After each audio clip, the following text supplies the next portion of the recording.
Welcome to The Teacher's Story, a podcast dedicated to amplifying the voices of educators and advocates in the field of education. Here, we celebrate those who champion our children's potential and seek innovative approaches to nurture their brilliance. Join us as we share candid stories, explore impactful ideas, and showcase effective educational programs. This podcast stands for transparency, authenticity, and innovation, driven by the belief that we can revolutionize the education system to ensure every individual thrives. Together, let's redefine education as a pathway to human flourishing.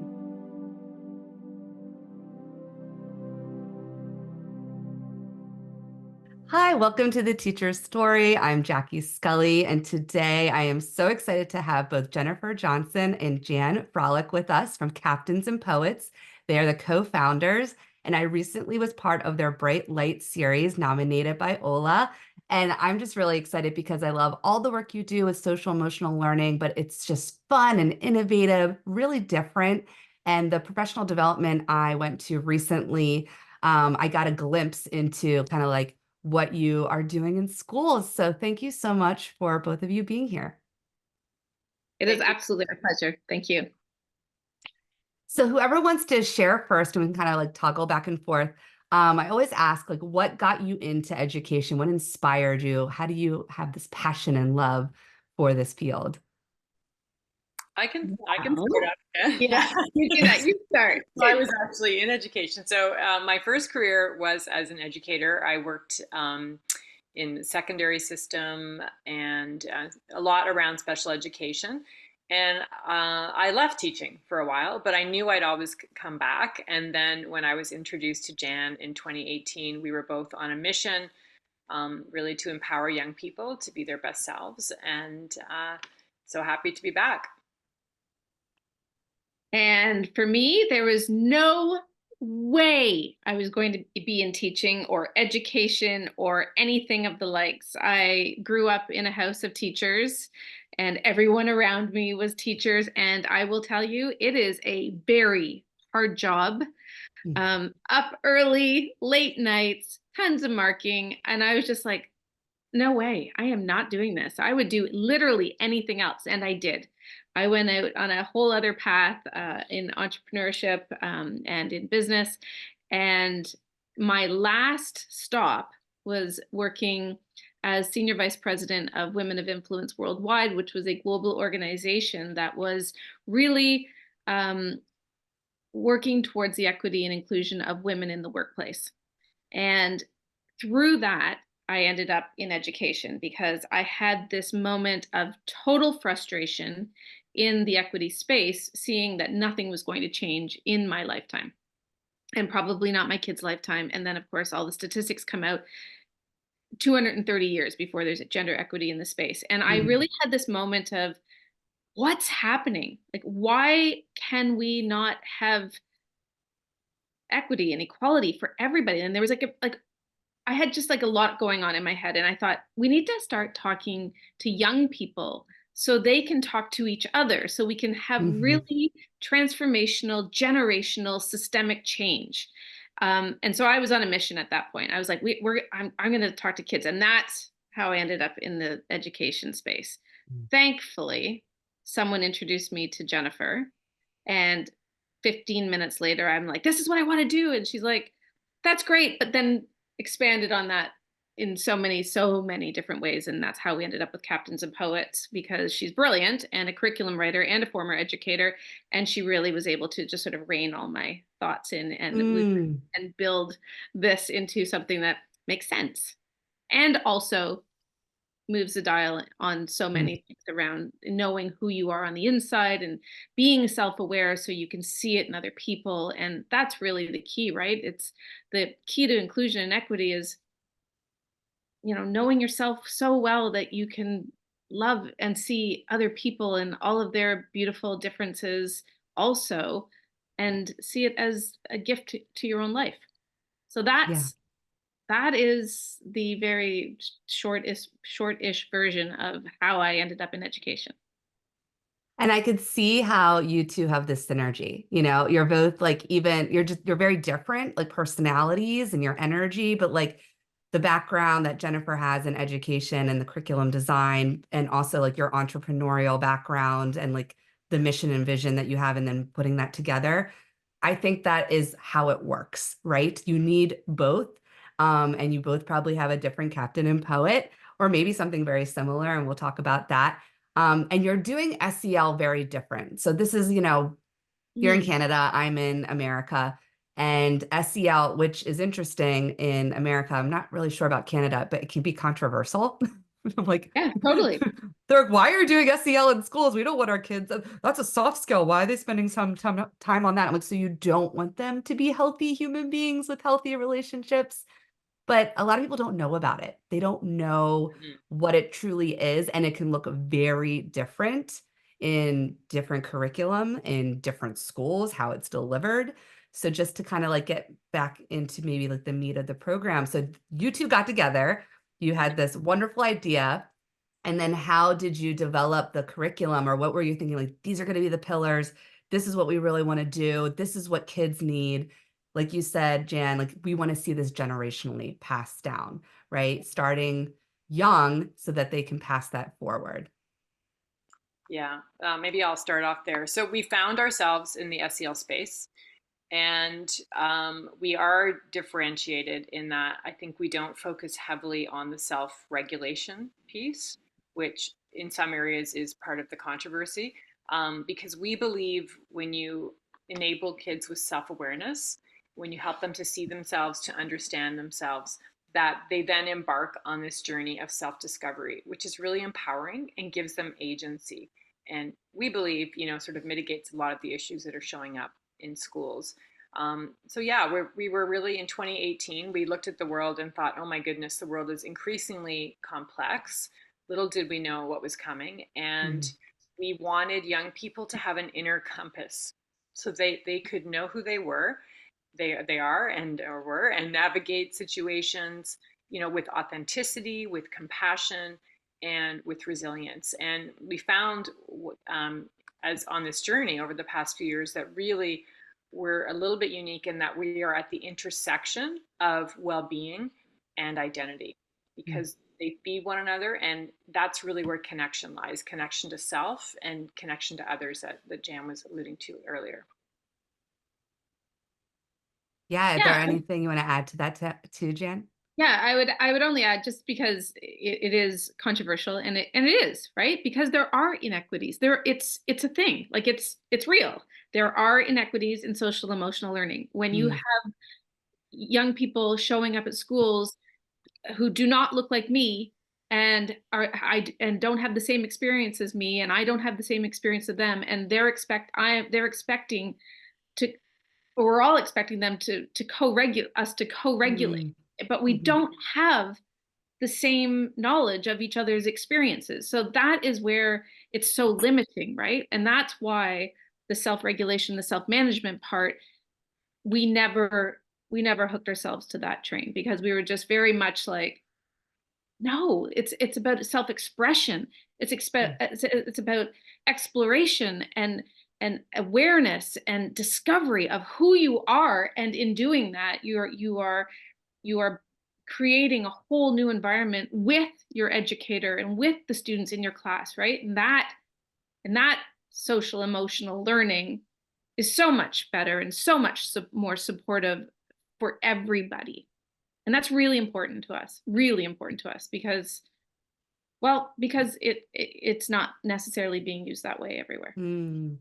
Yeah. I like that explanation of how it's different, because I do see a lot of self-regulation in SEL, and I never thought about it being so inequitable, but that makes a lot of sense because we're all coming from different places. When we're approaching a class, we are coming from different homes, different backgrounds, different challenges. And when we do have education where it's like kind of still one size fits all, it's not equitable, it's not fair. And then when you throw SEL in there and say, like, well, this is how we're going to talk about how you're going to self-regulate and you're all going to do it the same way. And it's like people are not all starting from the same place. So I That's right. love that insight. Can you tell us a little bit about like what is a captain? What is a poet? And then give maybe an example for yourself. And I can share as well, since I was doing that as an activity through your Bright Light series. Yeah, the whole world knows about your captain and poet now. So great. Yeah, so the captain is the doer. The captain is the part of you that takes charge, that goes out into the world and tries new things, gains confidence through experience. You know, they're the navigator. They're making decisions and choices, and the captain is sort of the part of you that wants you to get out of your comfort zone and is a little bit bold and adventurous when they need to be. So the captain is doing, and then the poet is being. So it's all of that good human stuff stirring inside of us. So everything from our emotions to our imagination, you know, what's in our hearts, our values, our dreams, our aspirations. It's our creativity. It's our even our intuition and our gut feelings. So as soon as you introduce this concept to kids and increasingly adults, they sort of the shoulders drop because it's like, oh my Mm, goodness, like I'm not the only one that has all this stuff going on. That's actually part of being human. So we really position ourselves as a human curriculum. mm, And it's the formula of the captain and the poet together. We call it better together. So when the captain and poet are in partnership, in balance, that is how we are our best, most authentic selves. Just a simple example, the captain is sort of nudging the poet to be more mm, self-expressed in the world, to show the world who you are. So it's, come on, put up your hand, right? Share your ideas, express how you feel, say what needs to be said. And this is counter to the self-regulation piece that we were talking about earlier, right? Because we want to excavate, you know, what's beneath the surface in classrooms and for kids to bring their whole selves, right? So the captain is really nudging the poet then just to bring who you are to the world, to mm, go after your dreams. And the captain's there to help you set goals and take steps. And then in the other direction, the poet is guiding the captain's actions from that place of self awareness. What's going on inside of me? What's important here? What about the other poets around me? From your moral compass. So the poet is really not in the backseat, like they're partners. So that's the metaphor, and it's a simple language where we're really trying to collapse all of those SEL skills into two words mm. because it can apply to any situation, you know, academic, in sports, personal, interpersonal. And more we're starting to bring this to teachers as well, because it's just a beautiful Mhm. self-discovery tool to check in on, like, how's my captain today? How's my poet today? You know, what's going on there? And how can I connect with the other captains and poets around me? Mm, yes, I love that. I think it's a beautiful metaphor and think one that kids can really resonate with right away, especially like younger kids. And I was thinking when I was having to do this activity of thinking of my captain and poet, I'm like, I really want to embrace my poet because sometimes I put my poet on the back burner or I want to hide my poet. So for me, a big part of my poet is my sensitivity, my emotions, my big heart. I wear my heart on my sleeve. I'm a crier. I have a lot of emotions. Um, but it's part of what drives my captain, which is also leadership and wanting to use my voice and wanting to help others use their voice and come from that heart-centered place. Um, and it's something I see lacking in a lot of leadership, right? Like, because I feel like people fear almost being like an emotional leader. Obviously, you need to regulate as a leader too, but you leading from the heart is a really powerful thing. And it's something that we need in this world. So I think embracing your poet, because I could see the captain taking almost like the center stage in people's lives, or they see that because it's the doer, right? And we're in a society that's very like action oriented, right? But I think really, for me at least, my personal connection is looking at that poet and seeing how important it is and how it is this team, right, working together and allowing kids to embrace that within themselves and even the teacher, because I think teachers are very, I don't know, there's a lot of teachers that are dysregulated, but they're not in touch with who they are, where like, you get into a profession or you get into something and you start going through the motions and you forget what is driving all of this. So I think this is just important for the educator that's doing this alongside the students as well. That's right. And there's a beautiful combination there. So I remember you talking about, for example, how your captain is organized and your poet is quite intuitive. Like, so when you combine those two skills, for example, like you being organized and intuitive, you just know what's important. You're able to distill that down, whether it's dealing with a student in the classroom, whether it's looking at the systems that you want to transform. You have that sense, that ability to see what's important in any situation, which is such a gift. And if every teacher could have that insight into their unique abilities that they bring to the classroom, it's so empowering, and it lights people up. And that, hence the theme of our Bright Lights campaign. So we want this for teachers as much as we do for students, because that could be a lot of beautiful light bulbs going on. Mm-hmm.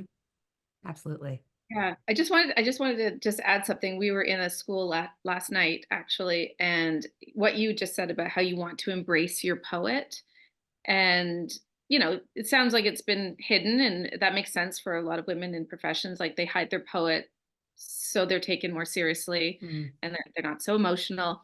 But it starts so young. Like, she was probably 9. I had a 9-year-old last night who just immediately, she got the concepts immediately, and her head just went, she said it like 3 times. I hate my poet. I hate my poet. And I was like, why? She's like, I'm too emotional. So you know that she's heard this, because nobody Yes. says that, right? Nobody says that. So you start to learn, and we talk about this with kids, about how you learn early. You hear messages from the world that you're too much, you're too emotional, you're too this, which is why you would have gone on to hide your poet, and it totally makes sense, right? And we get to go in and have these conversations about how you need your poet, right? And it's and empower them to own these parts of themselves that are so beautiful and so necessary in order to live a balanced, whole, beautiful, healthy, successful life. So it starts young. So Yes. and as you can see, works for on all ages, right? Because it is a very long process, if you haven't learned this early, of getting out of that and coming back to who you really are, because you are doing that right now, right? Yeah. So Yeah, and starting young is important, because just even hearing that, I can picture like little yeah, Jackie in the classroom. I was having teachers tell me in first grade, she talks too much. She's too bubbly. Oh my goodness. Oh, I'm so positive. Oh, that's such a bad thing. Let's call home and tell my mom about that. Like, this is ridiculous, you know? Yeah. But it's a societal, because everyone's trying to like put people into these boxes, things that they can control, things that they know they could understand. Um, and I think getting kids to talk about that and talk about how important it is to have the two working together, and that they're both important, and then see that as their light, for kids to see their light in them and own that light. So when there's a bully, or when there is someone saying you're too this, too that, they're like, no, this is who I am. And I know why this is important. And I'm going to stand up for that captain and poet. And more so maybe the poet, because I was putting that down before. And I think that's a very empowering language to start out with, like, little kids before they get to, you think, like middle school, when really like things are starting to get into, like, self-esteem issues, and like, what's my identity and all of that. It could help shape their identity, because you see a lot of kids who have identity issues and struggling with that, because they're like, I don't know what my light is. I don't know who I am. I don't know what my talents are. I haven't been asked to embrace that in school. I've just been asked to do a bunch of subjects and learn a bunch of information. So to me, this is not a soft skill. It's an absolutely like number one priority thing that we should be doing in schools, and putting like front and center before all of like the core subjects. Yeah. I totally agree with you. Yeah, we refer to them as power skills I like because that. they're essential. Yeah. Soft skills are the new power skills, as we like to say. And someone Yeah. should have told you when you were young, you should be a podcaster because you're so good at talking. Right? Right? I And know. They were like and so even if you funny. think about those traits that you have, like that's your lens on learning, Yeah. right? That's your lens Yeah. on the whole world. So if we don't know the kids in the classroom, how can we really reach them and connect with them? And the beautiful thing is, I mean, we'll do assemblies with hundreds of kids and of all ages, and it just gives them permission. They've all got their hands up saying they want to just show up as themselves, right? Yeah. And if we do workshops on bullying too, and if Mm, you talk to the bully and say, I hear you're a bully, they'll say, no, I'm not. I'm the one getting bullied, right? So mm, everyone's just, there's all this confusion, as you said, around identity and mm-hmm. the social structures. And I think, what we're really trying to do is create that safer, braver environment where everybody feels like they can show up as their Yeah. self. A practical question I have, because this is just always that this comes up in high school, at least, because I'm seeing this program can go all the way through. And I could hear like administrators or teachers being like, well, where are we going to fit it in? We don't have the time. I'm sure you hear that all the time. That is like the biggest gripe. But it's a practical concern. A lot of teachers feel like it's one more thing on my plate, and I'm not knocking that because like most teachers want to do this work, but the administrators make no space for it in their schedule. So how do you kind of work with schools from elementary through high school to kind of figure out where this goes or fits or how to maybe even like just start to mold a new culture? Yeah. Well, that's our favorite thing to do. And we need to find the entry points, as you mentioned. So we have tried to make it as easy as possible, simple language. We do align to the state curriculum, national curriculum, and whenever we go into a market. So trying to make it easy again, not another thing on teachers' plates. So advisory and homerooms is a popular area. As you mentioned, in secondary school, it is harder because you're trying to align then to subject areas and whatnot. So we tend in high school to also go in through leadership programming, Mm, because the mhm, whole premise really is self-awareness is the foundation of self-leadership, right? How am I showing up in this moment for myself and for others? And then self-leadership is the foundation of effective leadership. mm, So we believe everyone is a leader, even if it comes down to just the day-to-day and leading in your own life, or it could be on the world stage. So that's a nice way to sort of package it and really give young people in secondary access to this knowledge about themselves. yeah.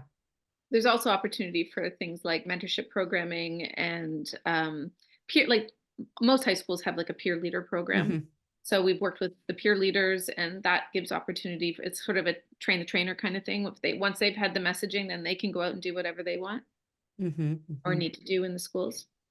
Yeah, we have that at my current school. We have a peer leadership program. They used to have a leadership class that every ninth grader had to take. Mm, And I don't know how that fell apart or if that maybe just weaved into the peer leadership program, but I could see something like this really coming into at least the peer leader. And we have an advisory program too. Yeah. And I think that has a really nice space there. And it's something that's consistent. It meets like every week for an hour. You're meeting with the same kids. You have a small group of kids. And I could see like the curriculum building from like grade to grade. So like you're taking this language through. So if someone's, because we're like a 3 division school, you get to high school and it's just, it again becomes part of the culture. And then it's just, then you could see it everywhere throughout the school and not just like this is an advisory program, but this is how we talk. This is how we communicate. And like you could be in a history class, that's my background. And with like, say, a group project, who's going to be, the captain and poet, notice what are you bringing to the group? What are you bringing into this relationship? Where you might need to really know what that poet is too, what's driving them in this type of project, and it can give a lot more context about group work and like how people work together. Because I know that's always like a sticky thing with teenagers. They're like, oh, here's another group thing. And I'm like, you're gonna have to work with people your whole life. Like it's part of being human. So I could see it playing out then trickling into subjects, into different ways that teachers could weave it into their own curriculum. Um, so I don't know if you want to give any other like examples or even testimonials from like teachers, kids, and how they've been responding to this curriculum in their schools.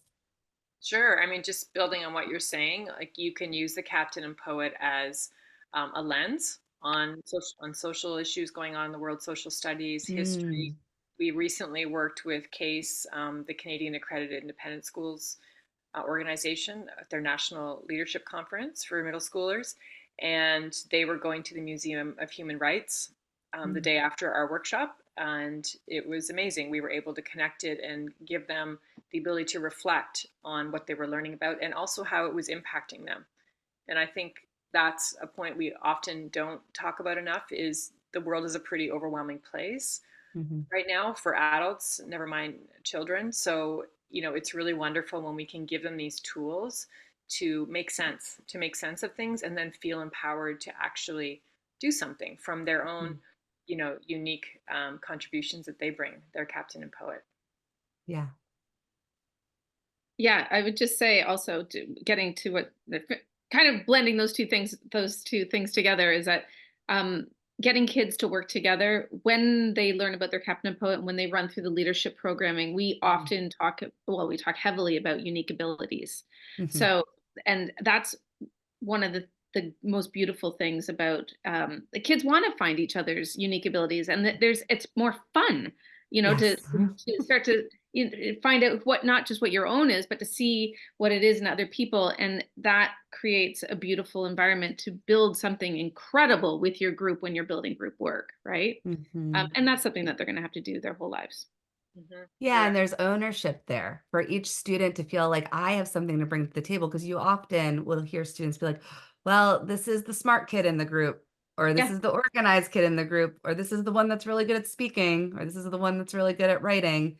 And then you'll always have like a kid that's like, I'm not good at anything. You will always have that. And instead to be like challenge each student, be like, no, you're all going to find that your unique ability is needed in this group project. And that's why I that's think having assignments where there's more student choice, there's not as much structure, the teacher's more of a guide, let the kids kind of like find their way through it and let it be a little messy.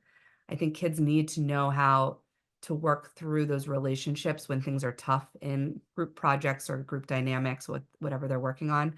Sometimes I think teachers want so much control or put kids into roles into what they think these kids are good at because it's better classroom management. So that's adult centered. That doesn't work for the yeah. kids. They have no buy-in. So I really can see this in so many different facets of a school. And I would love to like learn more as we kind of wrap up here about like where are you going and like how is it growing and any exciting things you want to talk about in 2024 and beyond. Sure, I could start. Um, I will say that when we started out in 2018, we did not anticipate that we would be working with teachers and principals so much. And I think the last few years that everything everyone has gone through, people are overwhelmed, they're worn out, they're a little threadbare, and so they also the adults in the room also need a boost and need to be seen and need to be re-energized and need to reconnect with their purpose. So Mm, we're excited to be introducing more offerings that way, just as part of our solutions, because it is a whole school approach. And I think sometimes we forget when we say whole school, we're thinking it's really centered around the students, but it's everyone. It's everyone in the community and even the parents. So we have mm. resources to connect with parents so that everybody's using that same language, and coaching that individual student and to their strengths. And then ultimately we want them to be able to coach themselves and carry this with them their entire lives. Yeah, I love that. It has to really touch every member of the community. And I think I could see it being a great PD, professional development, in those like opening days when teachers are starting before the kids come to school to like tap into your captain and poet again and kind of workshop that and get you kind of re-energized into like what are your unique abilities that you because I know this as I do it. Teachers compare themselves to other teachers. Mm. Like we're not robots. We're not supposed to be like each other. We all have something special to bring to the classroom and to see that. And I think utilize that in departments and putting that almost kind of like on the leadership, like department leaders to say, you want to see in your department members, what are their captain and poet? What do they each bring to your department in your curriculum? Asking for more feedback and more ideas and not I can go on and on because I just see a lot of top down still and like, here, this is what you're just doing and not embracing like, why did you hire this person in the first place? Because they're passionate, they're creative. And then that kind of loses its, shimmer after a while. So I think bringing this back to like re-energize the faculty is great. Yeah, it's really fun to watch the teachers tap into who they are and also be seen by their peer groups and their colleagues and their students. When the students can like articulate their teacher's captain and poet, it's like, Oh, that's oh man, awesome. these like teachers are in tears because they work so hard and they Yeah. don't get that kind of feedback. And No. then when they do, it's like, whoa, it's working, right? Like Yeah. I'm doing a great job and they know who I am and they can see that I'm trying and they can feel my kindness and my compassion and all Mm-hmm. of these. And it's just a beautiful thing to Mm-hmm. witness. So yeah. Yeah. So more of that. That's what we want to do. Like we would like a lot more professional development. I'm surprised how much I enjoy the working with the adult side of things because I really thought, nope, the change was going to be with the kids, and that's true, except that we need the teachers to teach them. So Yeah. they need to really get involved in it and feel it themselves, right? So more PD for sure. We want to reach as many kids as we possibly can, as quickly as we can to change the world. Um, we're working with a lot of, and we'd love to work with more youth organizations. We have a bit of a passion for that.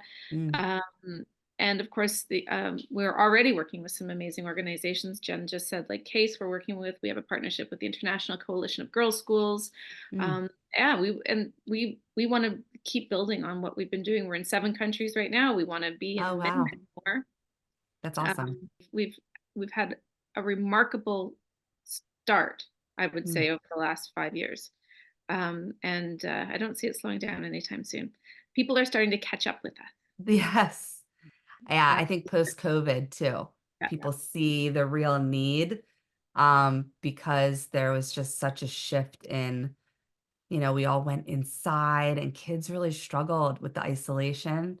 And I think it made it harder for us to re-enter back into society. And kids are like, I don't know how to be, I don't know what I am, what I'm doing. So I Yeah. think even more so in the time, these years after the pandemic is really essential. Yeah, we're not cookie cutter, but we are so easy and like we just want to make it work. We'd love to talk to the educators. We want to build things together. Mhm. So we're not a scary company. It's not a whole bunch of printouts. You don't have to know how to use a computer very well. Like it's nothing like that. Like it's not edutech. It's Yeah, yeah. real tangible connection stuff. Mhm. So you just have to be willing to, send us an email and connect. Well, that is a great way to also kind of end this because I was going to ask you, like, where can our listeners find you? And I will put all of that in the show notes and they can easily like click on a link and learn more. If there's anything else you want to share as your final thoughts as well. It's just been such a pleasure to talk to both of you. And I love your program. And I will just, not only with this podcast, keep sharing it to as many people as I know. And even the school that I'm leaving, I have a very good relationship with them. I could see this really fitting into their advisory program, so I would love to share it Oh, with my please do. independent school. Yeah. We would really appreciate that. Yeah, that would be amazing. And you can find us at Captains Poets on every social. We have a really amazing LinkedIn community of educators. Mhm. So I would recommend people checking that out. Like they're finding us and they are the bright lights. Obviously on Twitter, X, whatever that is, Facebook, Instagram, we're there, and also personally on LinkedIn. We'd love for people Mhm. to reach out and connect with us both. Yeah, thank you. Very visible. I've seen it Yeah. all Yeah. over. It's And the great. newsletter. We have Yes. a great monthly newsletter too. So you Yes. can find that on our Oh, website. and one more thing. We invite people to nominate bright lights that they know. So bright light Yes. educators who are making a difference because we know things are hard, but Jan and I have the privilege of working with all these amazing educators around the world. And we just had a moment one day and thought, what if everybody could see this? What if we could show all these lights around the globe and just uplift teachers because everybody's working in their own corner in their own Yeah. classroom. So if you know someone or you can even nominate yourself, um, we have a link out on social as well that you can access. And on our Yes, website. please do that. Yeah, please do that because you know what? We need to lift each other up. Yeah. And I said this in the Bright Light series, like it is all about community. Good teachers who really care about staying in this profession, they need to do it in community. It is really hard. It's very easy to feel like you're on an island by yourself and you don't get a lot of feedback.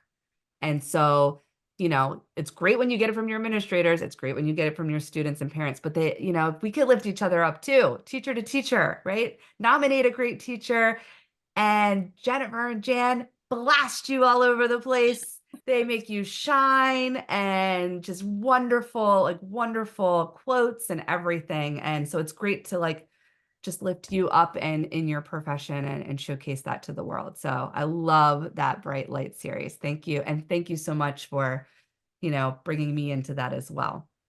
Of course. Pleasure. Thank you. Thank you.